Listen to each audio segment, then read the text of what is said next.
Hey guys, got a full GC2 coaching session for you today. Hopefully there's some really insightful tips that'll help you improve your own game. If you're interested in coaching yourself, check out my Ko-Fi link down below and make sure you join our community Discord too. Enjoy the video. But before that, sponsor time. AOEA allows you to buy and sell Rocket League items at great prices. Whichever platform you're on, you can find that last item to finish off your preset. Use code VMN at checkout for a discount. And I'll leave the link to AOEA down in the description, so be sure to check that out.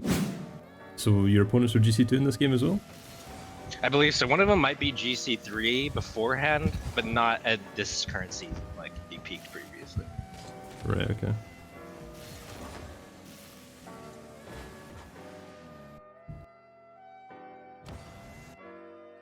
Let's go back here and take a look at this challenge. Okay, so this challenge is a little bit dangerous. That's mainly for one reason. So I like the pressure that you apply here. So like turning into him is nice. You kind of force him to slow down and think about what he's doing. But when we actually commit on this, like our teammate's probably going to be behind us. Oh, hold on, let me unplug my controller. And some weird stuff. I think I saw that happen in one of your other videos. Yeah, it makes you dizzy, bro. I'm telling you, it's crazy. Drive you crazy. But yeah, so your teammate's going to be behind you. He's pretty far back. I expect him to be a bit closer, really. Like he should be maybe like here. But regardless, like even if he's closer, the reason we don't want to commit on this too hard is because this guy's like he's primed, you know, like he's ready to take the ball waiting as soon as you take the 50, and he can challenge you here in a very non-committal way. He doesn't need to commit too hard. He can recover easily, and then they can suddenly launch an attack on your side if you actually take a pretty bad 50 here.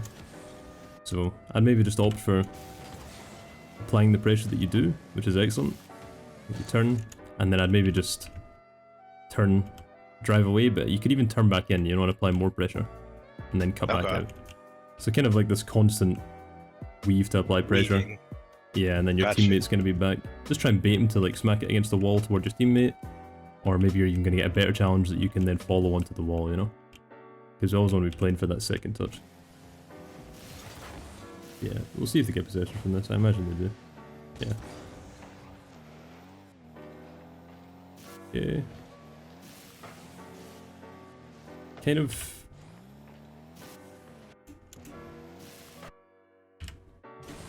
Let me see here. Maybe apply a little bit more pressure here. You know what, I'm kind of okay with you playing safe, actually. Yeah, I wanted to, I feel like, and then I see Luker and I'm like, okay, I just gotta back off again. Yeah. Yeah, it's good that you're seeing the second, man. You could maybe just, like, take a more direct line towards him. Just a little bit more threatening. Like, from this position, you're not threatening too much. So he's kind of happy doing these little single jumps and staying in control of the ball. Whereas, see if you cut in, like this, obviously not that deep, more like this, and actually, like, face into him more, you can still turn around and make it back if his teammate goes for the smack on the ball. So it's just kind of like, from his perspective, if we look at it, we can get an idea of how threatening you are. Yeah. Yeah, it's just like... Yeah, he sees the instant turn, so... Yeah, his teammate feels safe coming up as well because you're not really pressuring his friend. Okay. Took it a go from it.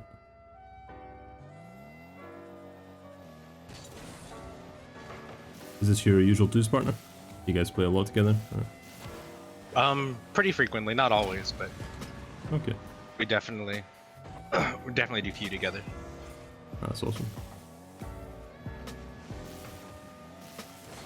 Nice. Get nice and patient there. This is really good. Like, this is perfect. As long as you don't jump. Like, it was so good right up until the jump part. So you seem to have this like aggressive. So you've done it twice now.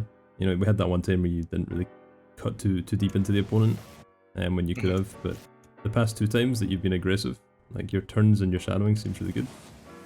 But we want to make sure. So it's kind of the same as that first one, right? Where you cut in and you shadowed him on the corner, but then you committed onto that dangerous challenge, right? Where you backflipped.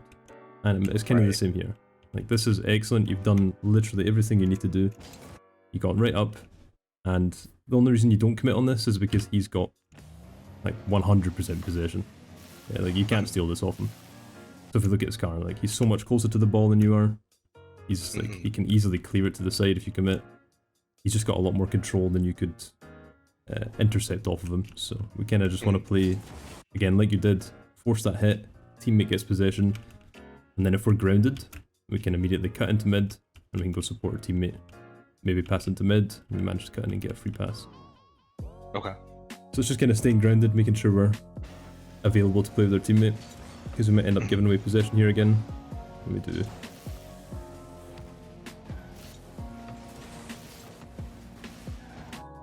A little bit of a dangerous commit. Same thing there. Yeah. No need to jump because it's going towards him and everything, right? Yeah, like I want you to challenge in this situation because you kind of need to, right? Like you need to try and force this guy to challenge. It's really difficult for you to turn here because it's going to be like a threatening attack if you turn, and you're not going to be in a great position. Yeah. So I like the fact that you're challenging here, but it's kind of the same thing. Like we're jumping into the ball. So this isn't really the same thing. This is a little bit different because we're actually challenging here, but the challenge is a little bit because we're jumping towards our opponent who's got the possession, whereas we should stay grounded and go up on the wall and think about where he's going to be like playing the ball to. So if we like go up the wall, so it's like a little bit of a turn, waiting for a better challenge, kind of. But yeah, it's not the end of the world. Like challenging there's the right thing to do. So. Your teammate's ready to the pass. Yeah, this is fine.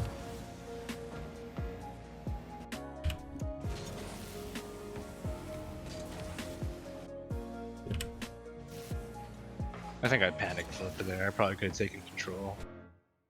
Yeah. Yeah, I mean, you nailed it. Like, just staying grounded there. It's going to probably net you the same result. And you can stay on the ball. Okay.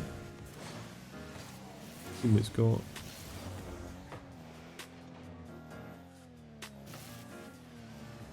Nice, staying with your teammate, good communication. Little touch, maybe look for a demo. Nice. Bump this guy, yep. Okay, so far this is looking pretty good. Missed the boost, that is very unfortunate. Me makes a save. And we're a little bit slow on that one. I think there's much else you can do there. React. Yeah, just a bit of a misread. Yeah.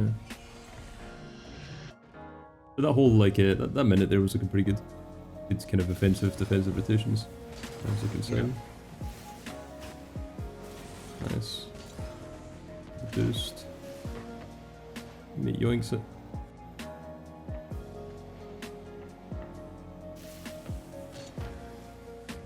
Okay. I think I'm okay with this because you get the boost. I think that makes this commit okay. We get kind of second hand pressure. And a good challenge. Nice try on the mid.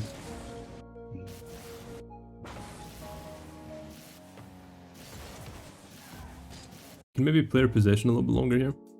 This is just like an offensive thing. This happens a lot in corners. You can find yourself in this position quite a lot where you tap the ball past someone onto the corner or onto the side wall, and then you're in the situation where your teammate's on mid, you're up against one defender, and you just got to get it past them. And in these situations, one of the worst things you can do is hit the ball like this because it gives away exactly what you're doing, right? And this guy in defense, he can read exactly what you're doing very easily. And then it's just like a one-hit save for him, you know? Bang, you hit the ball, he's up. And then if your teammate's not patient enough, they're probably going to commit on it as well. And this is a lot of the time going to result in goals for your opponent. What you want to do in this situation is play this possession, like a lot longer. Because that guy just committed here, so he's out of the play for quite a while. What we want to do here is we want to slow down. You can maybe even come down off the wall. It's entirely up to you what you want to do here. But the main thing is just slow down. You can either stay on the wall, onto the ground, and kind of play for his read, yeah? Like, let this guy drive on the wall a little bit further, because his space is this area here, right? Like, his space is very limited. He can't drive forward too much, or he's going to hit the post and do the good old tuck into the post and fall over in the corner. And if he reverses, it's very dangerous for him, right? Because you're on the ball and you're there. So it puts him in this really awkward situation. So just something to think about when you're attacking. And this is like in general. If you have possession, you always want to play it as close. Like you want to close as much distance as you can before you make your play. Just kind of like a general rule for attacking. Okay. Yeah, really nice pre-jump. Forced to flip.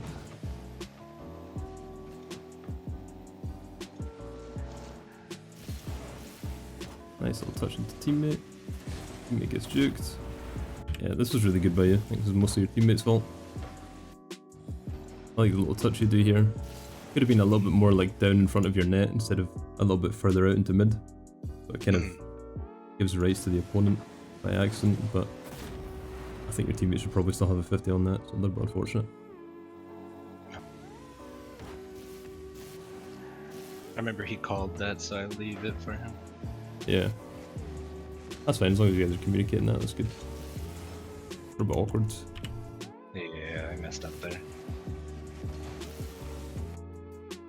Yeah, I've actually had a coaching session, I think it was 2-3 days ago, and I think the guy was GC1, and he was doing this exact same thing. This seems to be like a bad habit that forms around GC1, GC2. Yeah, it's this kind of straight line defense. So a lot of the time it can feel kind of like you don't have many other options. So when you cut in here, you feel like you need to go back. And the problem with this like direct straight line is, if he manages to curve this ball in any way, it's really difficult for you to make a save on it. And also, you know, if the guy's got some kind of offensive options available to him, one of the main ones he's going to do is he's going to jump up, dribble the ball, and then bump you right because you're right in front of him. Yeah, it's super easy to do. So you're kind of giving him like a free goal here. So what I'd always recommend, if you ever find yourself in this straight line, hopefully you can realize it when you're doing it. But, you know, if you do it and then realize afterwards, that's fine as well. What you want to do is you want to cut out for a weave.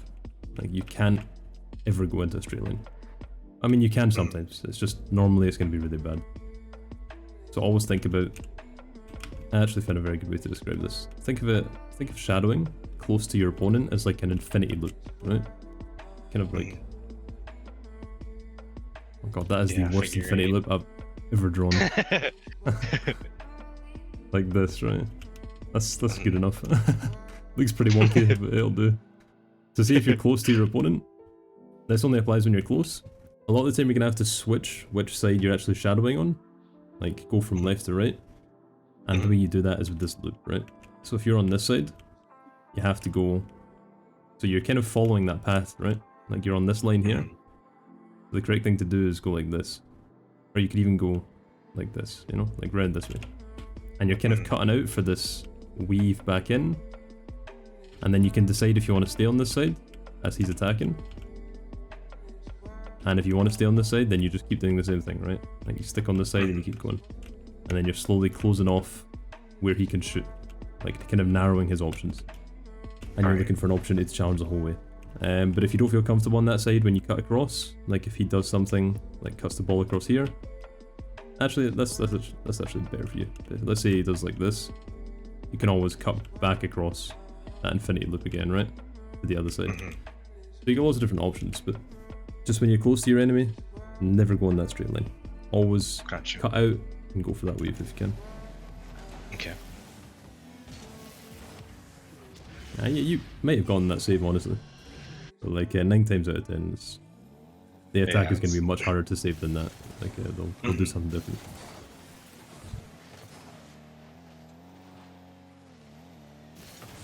Teammates doing some wonky stuff. Oh, careful. Got a lot of space here. Definitely want to, again, kind of the same thing as we talked about. We want to close as much distance as we can when we have possession. So here we see both the opponents very far back.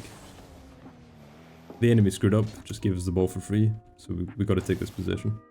So we drive up, and then we wait for the ball to bounce, take like a ground to air dribble towards the opponent's net, or you can just touch it down on top of your car, take a dribble, you know, whatever you please. But the main thing to do here is realize as soon as Let it both the bounce opponents. first and take time. Yeah, exactly. Yeah. I mean, you don't even need to wait for the bounce. It's entirely up to you what you want to do. You know, there's lots of different ways to attack. It's just kind of like the baseline that I'd recommend. Ground to air dribbles, super good. 100% of the time, if you can do them, you take them. Yeah, just the main takeaway. Information. Both the opponents backed off. Lots of space. Make sure we get really good control over this ball. Because as soon as you go up for this, like you're doing the one touch. Like you banged it, no threat, no attack. Opponents get free possession.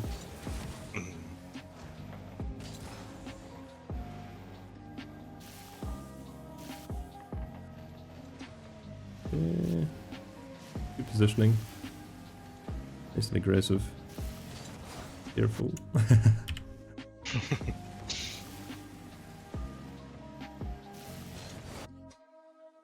A little bit dangerous. Too eager there. Yeah, a little bit too eager.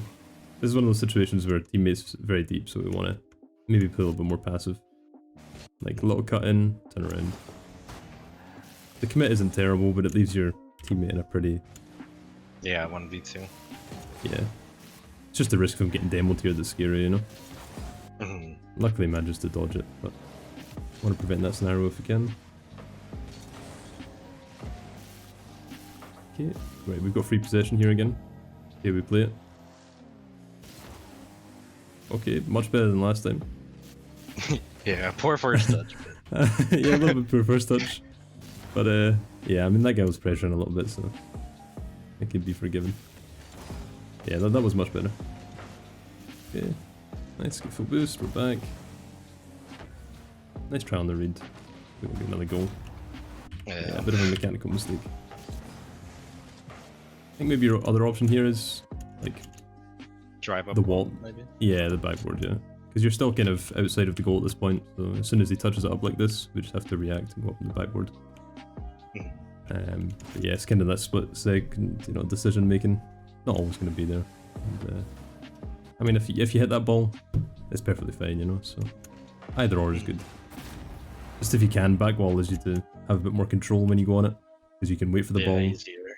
take control, and then follow through with it afterwards. And that way, there's less chance of you giving away possession and then allowing the opponent to continue attacking you.